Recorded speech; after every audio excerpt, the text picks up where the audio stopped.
In today's video, I'm going to break down 21 essential carnivore diet tips that everyone should know, so that by the end of this video, you know exactly what to do to achieve the best results on the carnivore diet. If you don't know who I am, my name is Max German. I'm an online trainer who's helped hundreds of people lose weight with the carnivore diet. The first tip is to eat your favorite meats. A lot of people say that on the carnivore diet, it's best if you only eat red meat.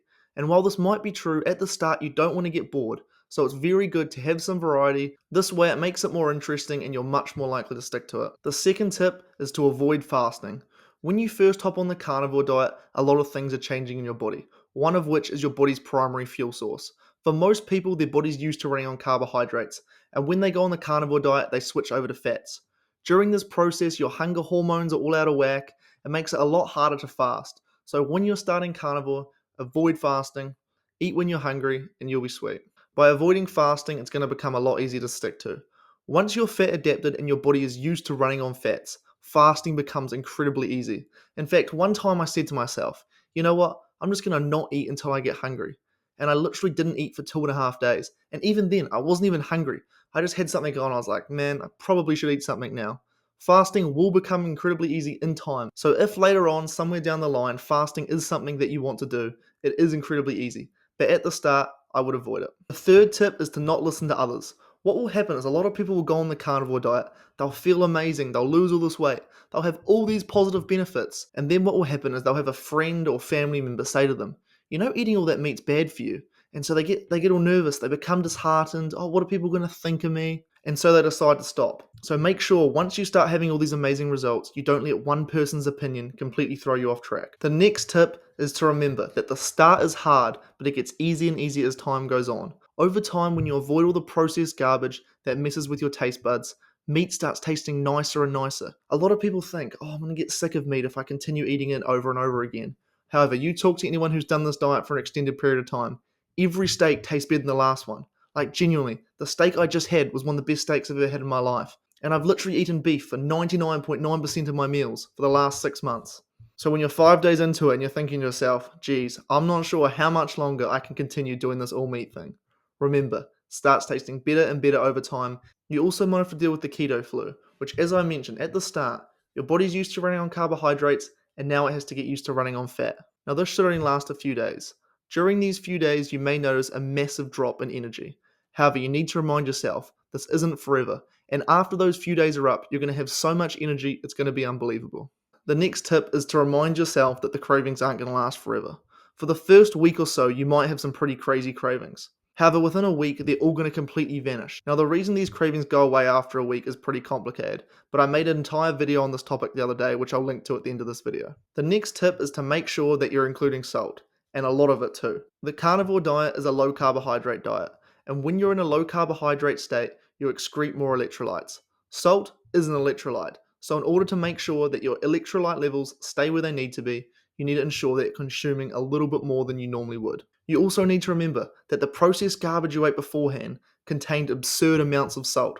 So whatever salt you'd usually put on a steak, double it. The best way to do this is to simply put as much salt on as what tastes good. At the start, it might seem like an extreme amount. Over time, however, as your body gets used to this low carbohydrate state, it'll stop requiring so much salt. The next tip, which is a very important one, is to learn the mechanisms behind each food. Everyone that goes on the carnivore diet knows plants have defense chemicals which are harmful to us. However, it's so easy to convince yourself that just going off it every now and then isn't going to affect you too much, and to look at everyone else. You know, most people in society eat plants all day and rah-de-rah-de-rah. However, once you start to learn the individual mechanisms behind each plant, you start to slowly become repulsed by it. Like genuinely, I used to be addicted to junk food. Now every time I see it, I genuinely get like angry on the inside. I cannot believe that they're feeding this to people. Now I know I see that this tip is important, but the next one might be the most important on the list, and that is to invest in a toothpick company. Seriously, whenever you eat a steak, you usually get some of it stuck in your teeth. So when your entire diet is steak, you can imagine how much food you have in your teeth. I have to go through so many toothpicks. The next tip is to eat enough fat. Seriously, so many people are scared of fat. Fat is not something to fear. Now the reason most people are scared of it is because the word fat sounds like fat. And what I mean by this is that a lot of people assume that by eating fat, it's going to turn into fat.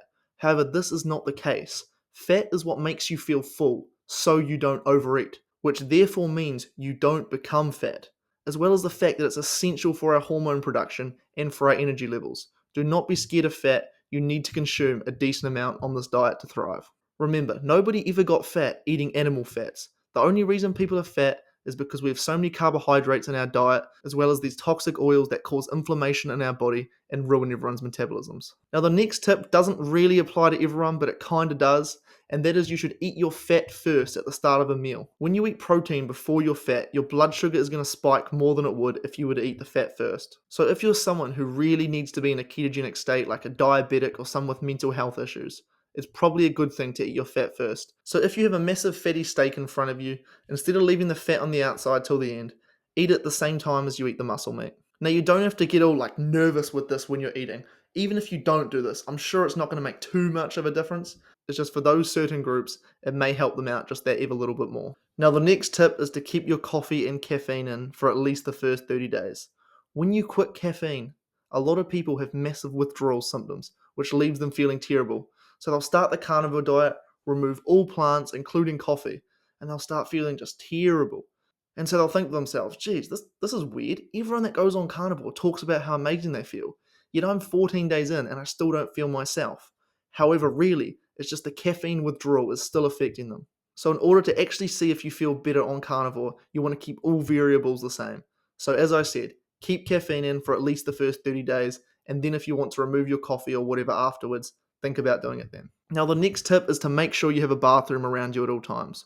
Now you know what? I'm just going to let Joe Rogan explain this one. You did say something in your post about a explosive diarrhea. It needs to have a new name. Diarrhea is not strong enough for what I was experiencing. For real? Yeah, it was like someone was tapping into an oil well. Ah, jeez. I have pictures. You want to see pictures? Now, the reason a lot of people get this when they start carnivore is due to a couple of reasons.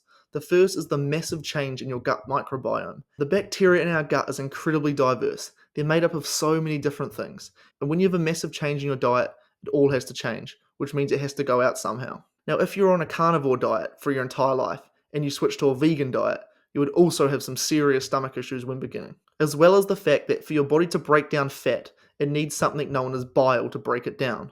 So people will go on carnivore and massively increase the amount of fat they're eating.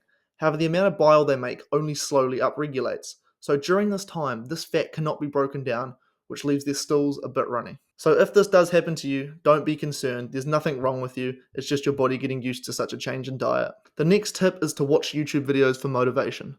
When you first start out in the carnivore diet and you're struggling a little bit like I mentioned at the start, it can be incredibly demotivating. However, if you go online and listen to all these success stories on carnivore, it can really keep you motivated and help you stick to it. A couple of great YouTubers that I highly recommend is Dante from Ferrigno Freedom and Kerry from Homestead How. When you hear the incredible stories of these men and you hear the passion in their voice when they talk about carnivore, it really makes you enthusiastic and you're much more likely to stay on track. The next tip is to avoid artificial sweeteners. A lot of people think that because these things have no calories that it's not going to affect your results. This is just simply not the case. For one, the sweet taste is going to make you crave other things, as well as the fact that because it has a sweet taste, it's still going to elevate your blood sugar, which means it's going to come crashing back down and it's going to mess with your hunger signaling, which as a result means you're going to eat more and it will stall your weight loss. The carnivore diet is an anti-inflammatory diet, and because these things are inflammatory, it will mess with your results. The next tip is to be careful with dairy. Dairy is incredibly easy to overeat, and for a number of reasons, it does cause you to gain some weight. I've made an entire video on how dairy can cause you to gain weight on carnivore, which I'll link to in the description. When it comes to dairy, you want to use it like you would a sauce. Maybe a little bit on the top and have a little bit every now and then, but you don't want to make it a massive staple in your diet. I literally see some people eating things like butter or cheese as a meal. This is going to slow your weight loss down. The next tip is to only include organ meat if you want to. A lot of people are reluctant to go on carnivore because they think they have to eat nose to tail and have to eat all these organs which they don't find particularly appealing. You can get every single nutrient you need from only muscle meat. So whatever your favorite cuts of meat are, eat those. The next tip is to do your first 30 days completely strict. A lot of people will go good all week and then reward themselves on the weekend. All this is doing is re-inflaming your body, and you're never going to be able to experience the true benefits of carnivore. So if you don't do at least 30 days strict, you're never going to be able to see just how incredibly different you feel. After 30 days of carnivore, your body will be clear of inflammation. So when you eat something off carnivore, you're going to see how it truly affects you. The next tip is that you can literally start again your next meal. If you do slip off carnivore, which does happen, you don't have to say to yourself, oh, you know what, I was doing so well, but I've slipped off and now it's all over. No, you can literally get right back on it for your next meal. A lot of people go, oh, I'll just wait till next week. It's the first week of the month, so it kind of makes sense. Then I can do my 30 days from then. All this is going to do is ruin all your hard work. Get back on it for your very next meal. Slipping off once isn't going to affect you very much at all. However, taking a few days or a week off, you're seriously going to set yourself back. So get back on it as soon as you can. The next tip is to prioritize red meat. And I know at the start that I said you can eat whatever meats you want, and you can. However, you want to make sure that at least once per day, at the bare minimum, you are eating some sort of red meat. Red meat is by far the most nutrient dense. It contains every single nutrient you need in the perfect amount. So make sure you're having it every single day. The next tip is that you only need red meat, salt, and water. A lot of people are under the assumption that you need to eat a variety of different animals and different types of meat in order to get in every single nutrient.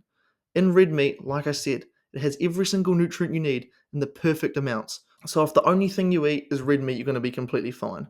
My diet for the last 3 weeks has been only beef, and I feel the best I've ever felt in my life. The final tip is to change your perspective.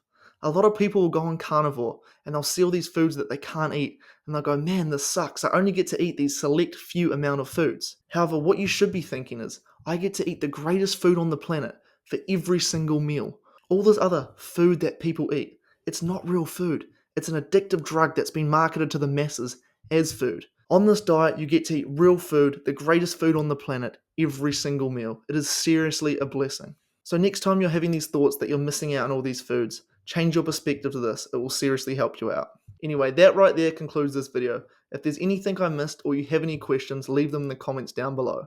If you enjoyed this video and you want to see more of my content, consider subscribing. It's completely free and it means you'll see more videos like this. I hope you guys enjoyed and I'll see you next time.